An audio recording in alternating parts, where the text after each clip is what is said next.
شهر رمضان الذي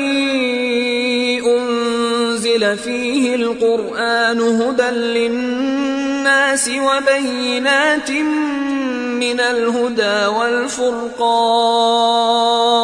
اعوذ باللہ من الشیطان اللعین الرجیم بسم اللہ الرحمن الرحیم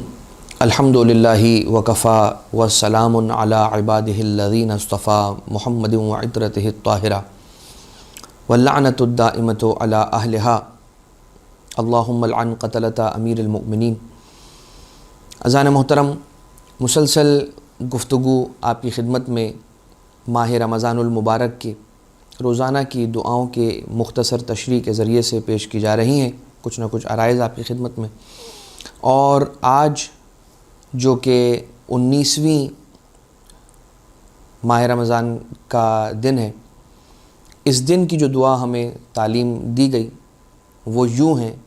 کہ بسم اللہ الرحمن الرحیم اللہم وفر فیہ حظی من برکاتہ وسہل سبیلی الی خیراتہ ولا تحرمنی قبول حسناتہ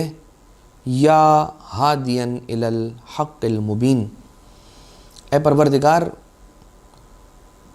وافر مقدار میں عطا کر میرے حصے کے اندر اور میرے لک کے اندر، میری خوش بختی کے اندر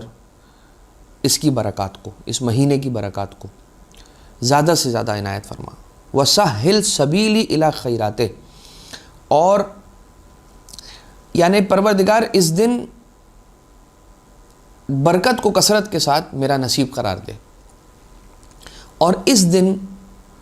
اپنی سبیل وَسَهِّلْ سَبِيلِ إِلَى خَيْرَاتِهِ، اور میرے سفر کو، جو اپنے خیر کے کاموں کو انجام دینے کی طرف جو راستہ میرا بڑھ رہا ہے، اور میں جس راستے پر چل رہا ہوں کہ میں تیرے خیر کے اعمال کو انجام دے سکوں، اس کے اندر میرے لیے آسانی پیدا فرما۔ ولا تحرمنی قبول حسناتہ، اور اے پروردگار میری جو نیک اعمال ہیں، میرے جو نیک کام ہیں، میرے نیک اعمال ہیں، ان کو قبول کیجیو، انہیں رد نہ کر دیجیو۔ یا ہادین الی الحق المبین، اے پروردگار تو ہدایت عطا کرنے والا ہے، الی الحق المبین، روشن حق کی طرف تو رہنمائی کرنے والا ہے۔ اس دن کی دعا کی تلاوت کا ثواب یوں ملتا ہے کہ من دعا بہ استغفر لہ ملائکۃ السماوات والارض ودعوا لہ، کہ جو اس دن کی دعا کی تلاوت کرتا ہے، پروردگار عالم کی جانب سے اس کے لیے یہ اجر مقرر کیا جاتا ہے کہ ملائکہ ارض و سما، جو زمین و آسمان کے فرشتے ہیں، وہ اس کے لیے استغفار کرتے ہیں۔ ملائکہ اگر کسی کے لیے استغفار کریں، یقیناً وہ ایک ایسی پاکیزہ پروردگار عالم کی مخلوق ہیں کہ اگر وہ کسی کے لیے استغفار کریں گے تو یقیناً ان کے لیے بہتر ہوگا، اور پروردگار اسے رد نہیں کرے گا۔ وَدَعَوْا لَهُ، اور وہ ملائکہ ارض و سما اس کے لیے دعا بھی فرمائیں گے۔ کیا ہے برکت جو مانگا جا رہا ہے، کہ کہا جا رہا ہے کہ پروردگار اس دن کے اندر میرے لیے برکتوں کو اضافہ فرما دے، میری برکات کو بڑھا دے میرے لیے، اور اپنی خیر کو انجام دینے اور اپنی خیرات کی سبیل کو آسان کر دے۔ کیا کہا جا رہا ہے اس کے اندر؟ برکات ہوتی کیا ہے؟ کیا ہے برکت؟ کیا برکت اضافے کا نام ہے؟ کیا برکت کثرت کو برکت کہا جاتا ہے؟ ایک حدیث معتبر ہے کہ ایک صحابی نے ایک روز یہ دیکھا کہ رسول اللہ صلی اللہ علیہ وآلہ وسلم کا جو لباس ہے وہ خستہ ہو چکا ہے، اور بالکل کہنا ہو چکا ہے لباس، کہیں کہیں سے پھٹ گیا ہے، خستہ ہو چکا ہے، اور اب اس لباس کو تبدیل کرنے کا وقت آ گیا ہے۔ لہٰذا وہ صحابی یہ کہتا ہے کہ یا رسول اللہ، یہ 12 درہم میری جانب سے قبول فرمائیں تاکہ آپ اپنے لیے اس میں پیراہن اور کرتا خرید سکیں۔ رسول کی خدمت میں اس نے 12 درہم پیش کیے، اور رسول نے وہ 12 درہم مولا کائنات علیہ الصلوۃ والسلام، مولا امیر المومنین علیہ الصلوۃ والسلام کو عنایت کیے، اور فرمایا کہ جاؤ جا کر یا علی اس سے کرتا لے آؤ میرے لیے۔ اب مولا کائنات علیہ السلام نے 12 درہم کا کرتا خریدا اور تشریف لائے مولا امیر المومنین رسول کی خدمت میں۔ رسول اللہ صلی اللہ علیہ وآلہ وسلم نے ارشاد فرمایا کہ یا ابوالحسن، کاش تم نے اس سے تھوڑا سستا کرتا خرید لیا ہوتا، یہ درہم تھے تو پورے 12 درہم کا کرتا خرید لیا۔ امیر المومنین علیہ السلام نے وہ کرتا جا کر اس دکان والے کو واپس کیا اور وہ درہم لے کر رسول کی خدمت میں واپس پلٹے۔ رسول اللہ صلی اللہ علیہ وآلہ وسلم نے 4 درہم کا کرتا خریدا۔ اب جب وہ 12 درہم واپس رسول کی خدمت میں آ گئے، رسول کے پاس آ گئے، تو رسول نے 4 درہم کا کرتا خریدا اور چلے۔ جب اپنے لیے رسول 4 درہم کا کرتا خرید کر چلے تو رسول نے الٹیمیٹلی 8 درہم بچانے نہیں ہیں اپنے لیے، انہیں اپنے پہ اپنے ذات پر خرچ نہیں کرنا ہے، رسول نے یہ 8 درہم بھی لوگوں کو تقسیم ہی کر دینے ہیں۔ لیکن انداز کیا ہے؟ وہ گھرانہ کہ جس گھرانے کے پاس ایک روٹی آتی ہے تو اس روٹی سے نہیں معلوم کتنے لوگوں کو کھلاتے ہیں، وہ جو اپنے اپنے حصے کی روٹیاں اٹھا کر کبھی مسکین کو، کبھی اس اسیر کو، کبھی فقیر کو دے دیتے ہیں، یتیم کو دے دیتے ہیں۔ تو رسول ایسا تو نہیں کریں گے کہ بھائی 4 درہم کا جو ہے وہ کرتا خرید کر اور 8 درہم بچا لیں، اس سے کوئی اور کام کر لیں، نہیں، رسول کی نیت یہی ہے کہ دینے ہیں لوگوں کو۔ لیکن جیسے رسول اپنے لیے کرتا لے کر چلیں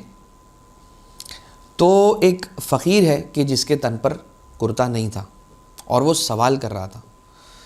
اور وہ سوال بھی کرتے کا سوال کر رہا تھا۔ رسول اللہ صلی اللہ علیہ وآلہ وسلم نے وہ کرتا اسے دے دیا اور جا کر ایک اور کرتا خرید لیا ویسا ہی، اور اب چلیں دوبارہ تو راستے میں رسول نے ایک کنیز کو دیکھا کہ جو بیٹھی ہوئی ہے اور رو رہی ہے۔ رسول صلی اللہ علیہ وآلہ وسلم نے اس سے سبب پوچھا کہ یہ بتا اے بی بی تیرے رونے کا سبب کیا ہے؟ کہا مجھے میری مالکن نے بھیجا تھا 4 درہم دے کر کہ جا کے ان کا سامان خرید کر لے آؤ اور سودا سلف لے آؤ، لیکن وہ 4 درہم مجھ سے کہیں تلف ہو گئے، ضائع ہو گئے، گر گئے، اور اب میں خوف زدہ ہوں کہ میرا کیا ہوگا، مجھے ڈانٹے گی، سب معاملات خراب ہو جائیں گے۔ رسول اللہ نے اسے کہا کہ چلو یہ میرے پاس 4 درہم ہیں، میں تمہیں جو تم نے خرید کر اپنی مالکن کے لیے سامان لے جانا تھا وہ تمہیں دلا دیتا ہوں۔ رسول اللہ اس کنیز کو لے کر گئے، سامان دلوایا۔ اب جب سامان دلا دیا تو وہ کنیز پھر رونے لگی، تو رسول اللہ صلی اللہ علیہ وآلہ وسلم نے یہ سوال کیا کہ تم اب کیوں گریہ کر رہی ہو، اب رونے کا کیا سبب ہے؟ تو اس کنیز نے جواب دیا یا رسول اللہ معاملہ یہ ہے کہ میں اب ہو گئی ہوں لیٹ، مجھے تاخیر ہو گئی ہے، اب اگر میں نے یہ سامان لے بھی لیا ہے مگر چونکہ دیر سے جاؤں گی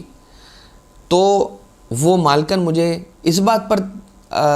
تنبیہ کرے گی اور اس بات پر ڈانٹے گی اور ناراض ہوگی، مجھ پر غصہ کرے گی کہ تم دیر سے کیوں آئیں۔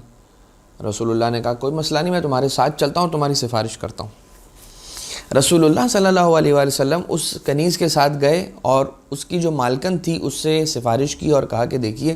یوں ماجرا تھا، اس کے پاس پیسے گر گئے تھے اور پھر یوں ہوا اور پھر میں نے لے کر آیا ہوں،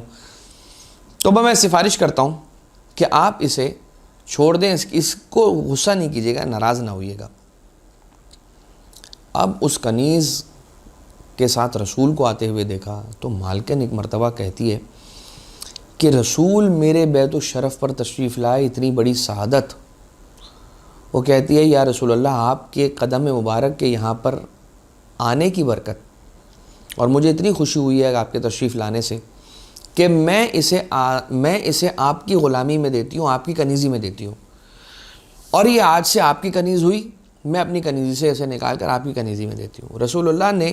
جیسے ہی یہ سنا تو ایک مرتبہ رسول نے اسے وہاں پر آزاد کر دیا۔ رسول نے کہا میں تجھے بھی اپنی کنیزی میں نہیں رکھوں گا، میں تجھے آزاد کر دیتا ہوں۔ اور چلتے چلتے رسول اللہ صلی اللہ علیہ وآلہ وسلم نے فرمایا یا علی یہ کیسے بابرکت 12 درہم تھے کہ جن سے میرا کرتا بھی آیا، ایک بے لباس کو بھی کرتا ملا، اور ایک کنیز کے لیے بھی آسانی ہوئی اور اس کنیز کی بھی آزادی ہوئی،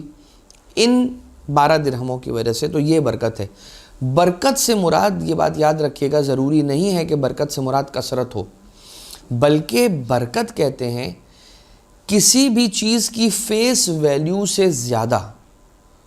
اس کا ایڈوانٹیج اور اس کا استفادہ اور اس کا فروٹ اور اس کی پروڈکٹیوٹی کو حاصل کیا جانا، یہ کہا جاتا ہے برکت۔ برکت یہ بھی ہے کہ انسان 10,000 روپے میں جو اپنا گزارا کرے تو پروردگار عالم اسے بیمار نہ کرے، مریض نہ کرے، وہ مریض نہ ہو، لہٰذا اس کی بیماری کا خرچہ بچ جائے، یہ بھی برکت ہے۔ کوئی انفورسین ایکسپینسز آتے ہیں ان سے اگر انسان بچ جاتا ہے یہ بھی برکت کے زمرے میں آتا ہے۔ لہٰذا کون سی چیزیں ہیں جو برکت لانے والی چیزیں ہیں جو روایتوں کی روشنی میں ہمیں ملتا ہے، ہم وہ آپ کی خدمت میں ضرور عرض کر دیں تاکہ ہم سب ان چیزوں کا خیال رکھیں اور برکتوں کو اپنی طرف جلب کریں اور کھینچیں۔ نمبر 1، اذان دینا۔ گھر میں اذان دینے سے برکت کا دورہ ہو جاتا ہے، بہت زیادہ برکت ہوتی ہے اس گھر میں کہ جہاں پر اذان دی جا رہی ہو۔ نمبر 2، مہمان کو گھر لا کر کھانا کھلانا۔ نمبر 3، گھر میں تلاوت قرآن کریم کرنا، اس سے بھی برکتیں ہوتی ہیں اور بہت زیادہ۔ نمبر 4، صفائی اور روشنی، گھر کو صاف رکھنا اور گھر کو روشن رکھنا۔ جیسے غروب کا وقت ہوا، مغرب کا وقت ہوا، انسان نے گھر میں پورے روشنی کر دی، یہ بھی رزق اور برکت کو کھینچنے کا سبب بنتا ہے، اور صفائی رکھے گھر میں تو یہ بھی سبب بنتا ہے برکت کا۔ اور نمبر 5، گھر والوں کو سلام کرنا۔ جیسے انسان گھر میں داخل ہو تو سب کو سلام کرے، گھر والوں کو سلام کرے، گھر پر موجود افراد پر سلامتی بھیجے۔ تو سلامتی کا بھیجنا، سلام کرنا، یہ خود بابرکت عمل ہے اور اس سے برکتیں کھینچی چلی آتی ہیں انسان کے گھر میں۔ یقیناً جب یہ کہا جا رہا ہے کہ گھر والوں کو سلام کرنا، تو یہ یقیناً نہیں کہا جا رہا ہے کہ گھر والوں پر چیخنا چلانا، انہیں بیجا غصہ کرنا۔ انسان کو روزے کی وجہ سے، بھوک پیاس کی وجہ سے کسی پر غصہ آ رہا ہے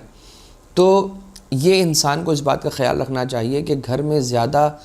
چیخنا چلانا، ڈانٹ ڈپٹ، غصہ کرنا، لڑائی کرنا، یہ گھر کی برکت کو اٹھا لیتا ہے اور رزق کو اٹھا لیتا ہے۔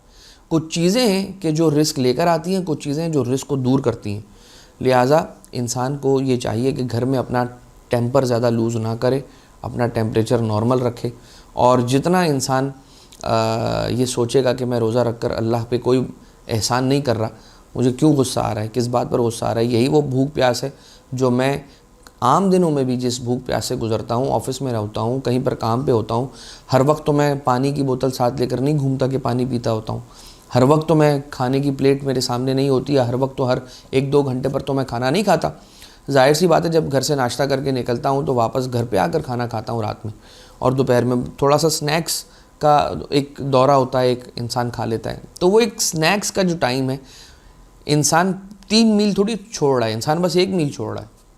روزے کے اندر، ورنہ سحری بھی ویسے ہی کر رہا ہے، افطار بھی ویسے ہی کر رہا ہے، صرف 1 میل ہے کہ جس کو سکپ کیا جا رہا ہے، اور ویسے بھی اس کو سکپ ہونا ہی چاہیے۔ تو یہ وہ بھوک ہے کہ جتنا بھوکا انسان عام دنوں میں رہتا ہے، بس یہ ہے کہ 2 ٹکڑوں میں رہتا ہے، اس میں 1 ٹکڑے میں پورا انسان بھوک اور پیاس سے گزر رہا ہوتا ہے۔ ایک سائیکالوجیکل انسان اپنے اندر ایک بات کو پیدا کر لیتا ہے، ہائے میں نے روزہ رکھا ہے، ہائے میں نے روزہ رکھا ہے، ہائے مجھے بھوک لگ رہی ہے، ہائے مجھے پیاس لگ رہی ہے، ہائے میرے ساتھ ایسا ہو رہا ہے، جس کی وجہ سے انسان غصے میں آتا ہے۔ لہٰذا نارمل رہیں، تلاوت قرآن کریں، اور اگر کچھ نہیں کر سکتے تو نہ جائیں کام پر، گھر پہ آرام کریں، لیکن بندگان خدا کو اذیت میں نہ ڈالیں۔ اور انسان نیک کاموں میں کوتاہی نہ کریں، جس کی وجہ سے برکتیں چلی جاتی ہیں، کیونکہ پروردگار عالم نے 4 چیزیں ایسی ہیں کہ جن کو دوسری 4 چیزوں میں چھپایا ہے۔ اپنی رضا کو اپنی اطاعت میں چھپا کے رکھا ہے، اپنے غضب کو اپنی معصیت میں اور گناہ میں چھپا کر رکھا ہے، اپنے ولی کو اپنے بندوں میں چھپا کر رکھا ہے، اور اپنی دعا کی اجابت کو اپنے بندوں کی دعاؤں کے اندر رکھا ہے۔ لہٰذا انسان اطاعت کو ترک نہ کرے تاکہ رضا سے محروم نہ ہو، معصیت کو انجام نہ دے تاکہ اللہ کے غضب کا نشانہ نہ بنے، اللہ کے بندوں کا ہر بندے کا احترام کرے تاکہ اس کے اولیاء میں سے کسی ولی کی خود کے حرمت نہ ہو جائے اس سے، اور انسان ہمیشہ دعا کرتا رہے تاکہ اس کی کوئی نہ کوئی دعا کسی نہ کسی وقت مستجاب ہو جائے گی۔ اسی دعا کے ساتھ کہ پروردگار ہمیں برکات نصیب فرمائیں، خیرات نصیب فرمائیں، اور اپنی اطاعت کا سلیقہ اور توفیق نصیب کریں۔ وما علینا الا البلاغ المبین، وصلی اللہ علی محمد وآلہ الطیبین الطاہرین۔